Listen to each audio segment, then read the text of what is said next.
IFT జిల్లా ప్రధాన కార్యదర్శి. సిటీ కేబుల్ అటుకొని న్యూస్ తీసుకుంటారా? ఆధునిక టెక్నాలజీ అయినటువంటి మాట్లాడుతున్నారా? కృష్ణ ఏషియన్ కొత్తూరు జూట్ మిల్ని మూసివేస్తున్నామని 7వ తేదీన నిన్న మేనేజ్మెంట్ నోటీస్ బోర్డు జారీ చేశారు. యూనియన్లు కూడా లెటర్ ఇచ్చి ఉన్నారు. మేనేజ్మెంటు 2022 జనవరి 26వ తారీఖున ఏలూరు జూట్ మిల్ మూసివేశారు.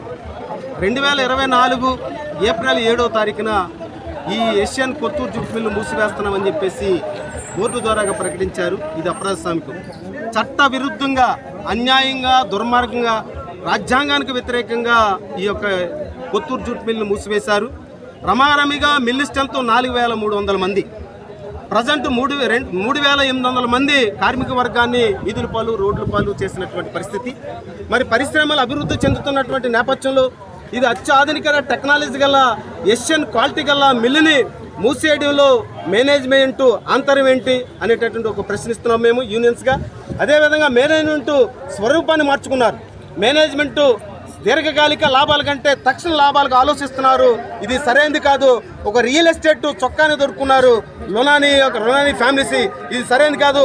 ఎవరైతే రమారమిగా 25 సంవత్సరాల నుంచి ఈ యొక్క మిల్లు ఉన్నది, 4,300 మంది కార్మికులను వీధుల పాలు, రోడ్ల పాలు చేసినటువంటి మేనేజ్మెంట్ యొక్క దుశ్చర్యకు వ్యతిరేకంగా కార్మిక వర్గం ఒక సుదీర్ఘమైన పోరాటానికి సిద్ధమవుతారు.